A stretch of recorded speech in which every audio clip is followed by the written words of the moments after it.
Em nome do Pai, do Filho e do Espírito Santo. Amém.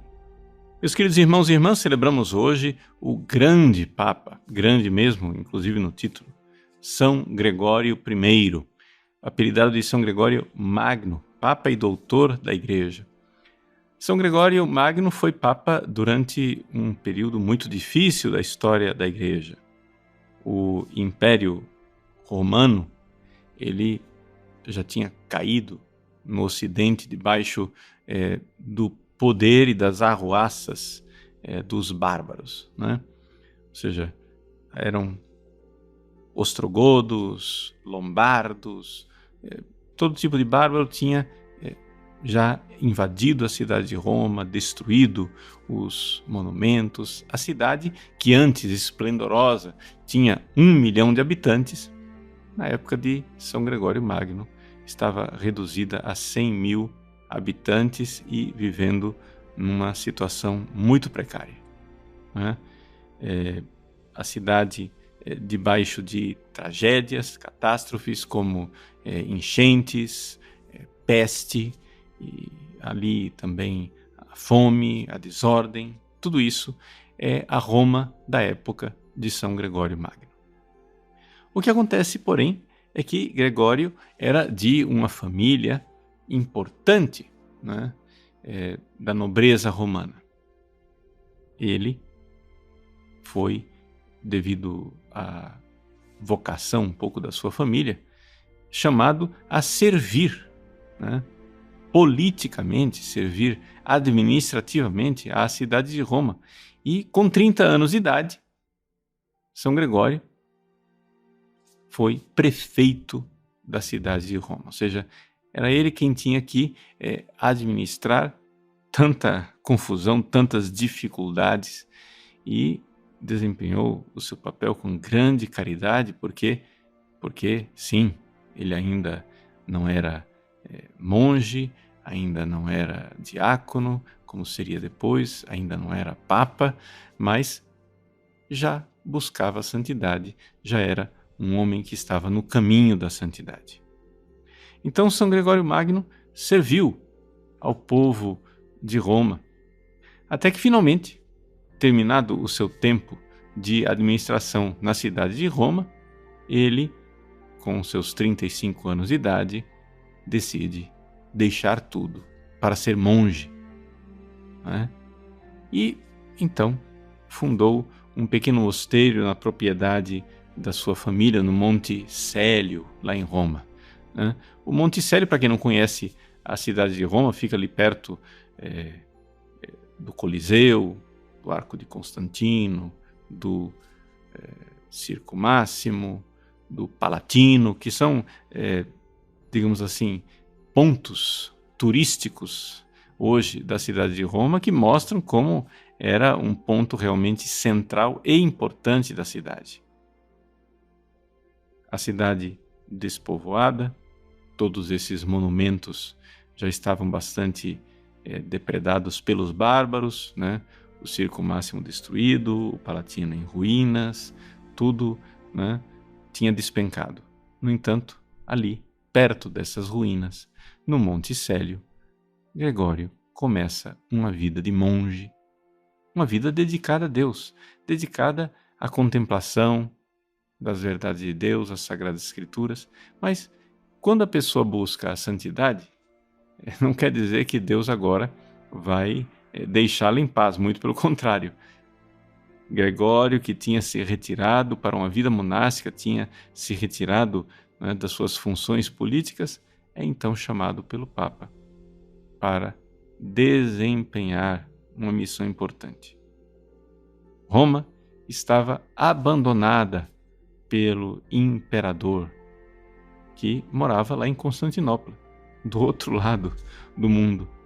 Então, o Papa envia São Gregório Magno como diácono, como uma espécie de núncio apostólico para Constantinopla, para ali cumprir as suas funções nesse diálogo, para ver se o imperador, né, se recordava da cidade de Roma, de que deveria protegê-la e de que era sempre importante esta realidade de união entre o Oriente e o Ocidente.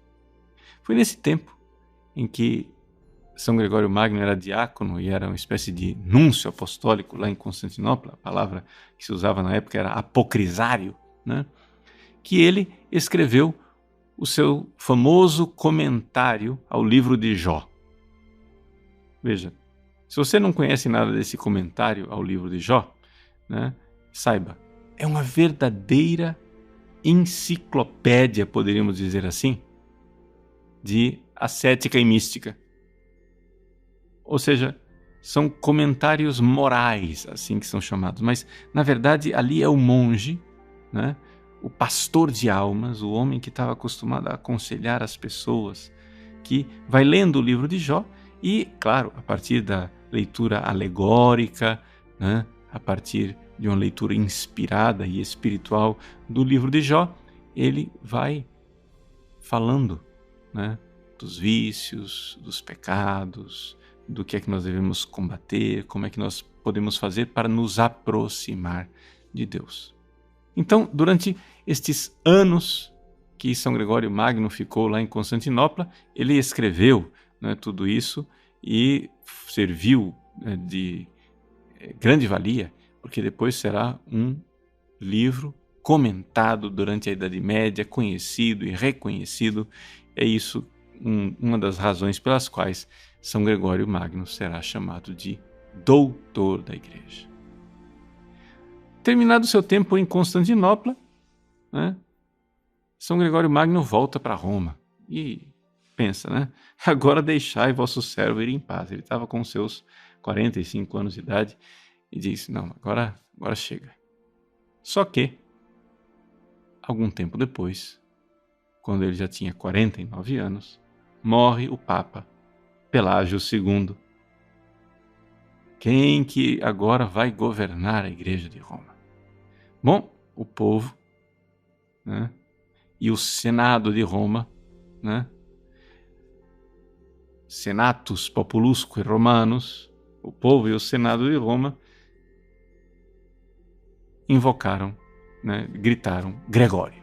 É Gregório. Gregório vai resolver o problema, Gregório vai ser o novo Papa.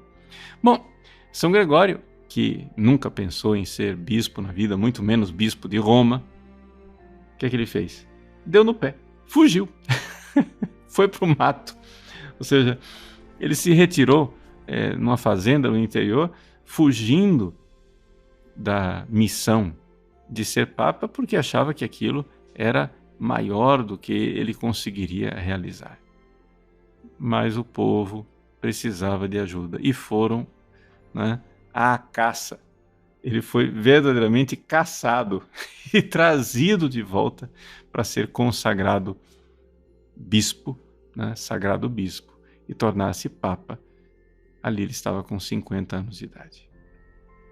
E foi nesse tempo que São Gregório Magno exerceu, né, a sua função de Papa, não somente olhando para a cidade de Roma e para a conversão do seu povo, aquela cidade tão martirizada pelas invasões, pelas doenças, pelas pestes, pelas enchentes do rio Tibre, mas também olhou para fora, à destra, olhou para as missões, a missionariedade, né? E fez de tudo para a evangelização da Espanha, para que os arianos se convertessem na Espanha, enviou missionários para a Inglaterra, o famoso Santo Agostinho de Cantuária, que foi enviado por ele para a Inglaterra, e assim o Papa, né, Gregório Magno, mostrou aquilo que realmente é uma espécie de, digamos, cartilha para a nossa vida. Você tem problemas? Sua vida está ruim? Está difícil? Muito bem, então faz o seguinte, ajuda os outros. Assim, vá para fora, seja missionário. E foi assim que ele, numa Roma capenga, claudicante, cheia de dificuldades, não deixou de ser missionário e ajudar não somente o seu povo, que precisava dele, mas também enviar missionários, né, pelo mundo para que a fé católica brilhasse e fosse verdadeiramente a luz que ilumina os povos. Eis aí, né, o exemplo magnífico de São Gregório Magno, que certamente, de lá do céu, reza por nós e reza, né, por essa necessidade tão grande que a Igreja passa nos tempos atuais. Mas, se é grande a necessidade, então não tenhamos medo. Sejamos missionários.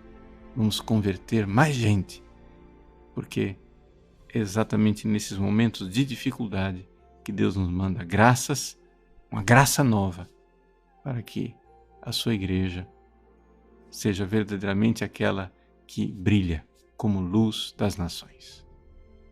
Deus abençoe você. Em nome do Pai, do Filho e do Espírito Santo.